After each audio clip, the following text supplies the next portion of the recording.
सरफरोशी की तमन्ना अब हमारे दिल में है, देखना है जोर कितना बाजुए कातिल में है।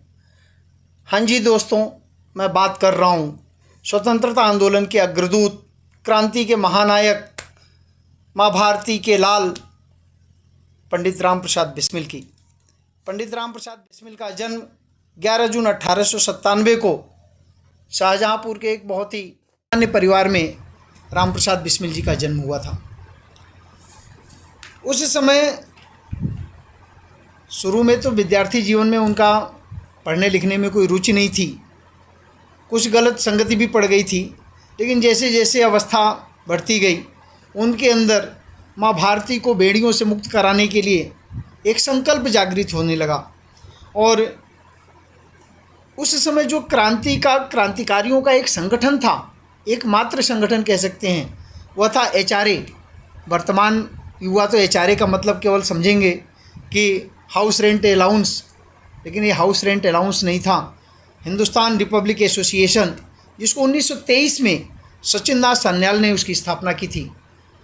कुछ ही दिनों के अंदर राम प्रसाद बिस्मिल जी उस एचआरए के बहुत ही सक्रिय कार्यकर्ता हो गए थे।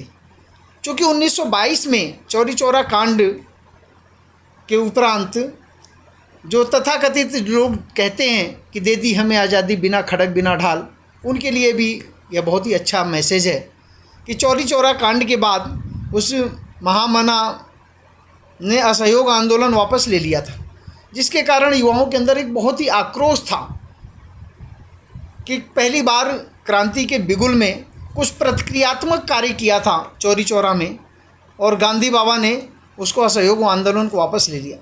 एक निराशा का भाव था देश के अंदर। लेकिन राम प्रसाद बिस्मिल और सचिन दास सान्याल ने जब 1923 में एचआरए की स्थापना की, हिंदुस्तान रिपब्लिक एसोसिएशन की, तो बहुत ही युवा उनके संगठन से जुड़े और बहुत ही कम समय में पंडित राम प्रसाद बिस्मिल एक सक्रिय सदस्य हो गए के रूप में कार्य करने लगे। चूँकि क्रांति का जो कदम था वो बहुत कठिन था, हर पल पे खतरा था, पैसों की तंगी थी, न असलहे थे, और चूँकि क्रांति को आगे बढ़ाना था तो सबसे बड़ी जो आवश्यकता थी वो हथियार की थी। हथियार की तंगी को कैसे दूर किया जाए, तो सबने मिल कर के यह निर्णय लिया बहुमत से कि काकोरी में सरकारी ट्रेन को रोक करके और सरकारी खजाने को लूटा जाए। जैसा कि आप सब जानते हैं कि 9 अगस्त 1925 को लखनऊ के पास काकोरी में ट्रेन डकैती डाली गई। मैं एक चीज़ बता दूं कि जितने भी क्रांतिकारी थे उस समय, सब लोग पंडित राम प्रसाद बिस्मिल जी को गुरु कहते थे। इवन चंद्रशेखर आज़ाद भी उनको गुरु कह के बुलाते थे। बहुत ही बलशाली शरीर था उनका। जब कभी आगे समय आएगा तो मैं काकोरी के ऊपर आप सबके सामने एक वीडियो शेयर करूंगा। बात करते हैं राम प्रसाद बिस्मिल की। जो उनकी रणनीति थी, जो व्यूह रचना थी, वह अद्भुत होती थी।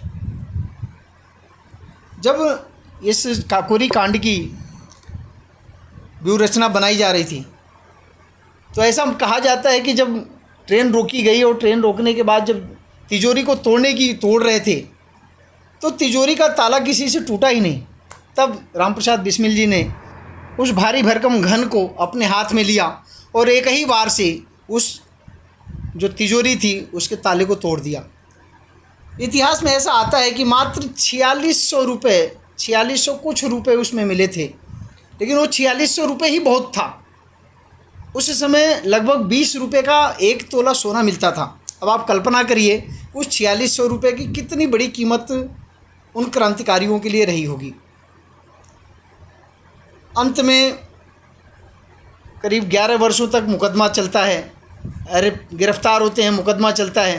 लेकिन इनके पास, क्रांतिकारियों के पास इतने पैसे नहीं थे कि किसी महंगे वकील को किया जाए, और महंगे वकील की कमी के चलते इनकी पैरवी ठीक से नहीं हुई और अंततः 4 लोगों को फांसी की सज़ा हुई। लगभग एक काला पानी हुआ, 5 लोगों को 10-10 वर्ष। ये कहानी मैं आगे जब काकोरी कांड के ऊपर वीडियो बनाऊंगा तो आप सबसे शेयर करूँगा।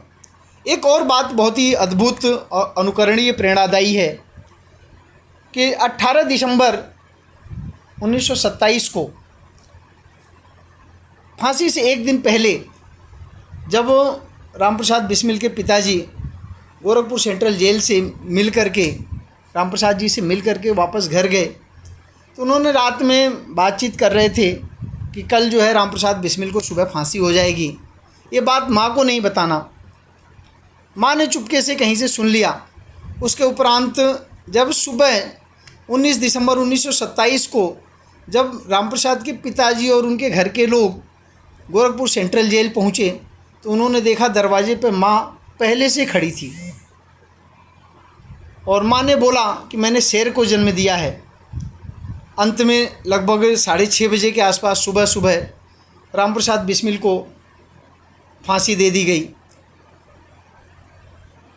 और जब वह पार्थिव शरीर परिवार को मिला तो जब गोरखपुर में उस पार्थिव शरीर को लेके जाने लगे लोग, तो गोरखपुर के घंटा घर पे रामप्रसाद बिस्मिल की पार्थिव शरीर को रख करके माँ ने वहाँ पर समाज को संबोधित किया है। धन्य है वह माँ जिन्होंने ऐसे शेर को जन्म दिया। अंत में मैं केवल वह वाकया जो रामप्रसाद बिस्मिल जी फांसी से पहले तख्ते की ओर जाते हुए जोर से भारत माता और वंदे मातरम की जयकार करते रहे। चलते समय उन्होंने कहा, मालिक तेरी रजा रहे और तू ही रहे, बाकी न मैं रहूं न मेरी आरजू रहे, जब तक कि तन में जान रगों में लहू रहे, तेरा हो जिक्र या तेरी ही जुफ्तजू रहे।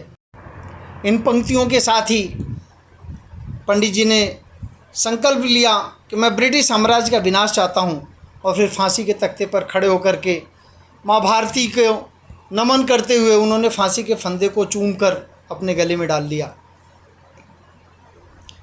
कितना महान यह व्यक्तित्व, लेकिन आज़ादी के बाद इतिहास के पन्नों में जो स्थान उन्हें मिलना चाहिए था, यहाँ की शिक्षा पद्धति ने उन क्रांतिकारियों को स्थान नहीं दिया। जो लोग बच्चों को सिखाते हैं, जो लोग समाज को दिग्भ्रमित करते हैं कि दे दी हमें आज़ादी बिना खड़क बिना ढाल, ऐसे हजारों लाखों क्रांतिकारी युवाओं ने अपने प्राणों की आहुति दी, तब जाके पराधीनता की बेड़ियां भारत माता के शरीर से हट पाईं, तब जाकर के हम आज़ाद हुए। मैं नमन करता हूं आज के इस पावन पर्व पर, पावन दिन पर, और परमपिता परमात्मा से प्रार्थना है कि उनकी आत्मा को सद्गति प्रदान करे। वंदे मातरम। जय हिंद।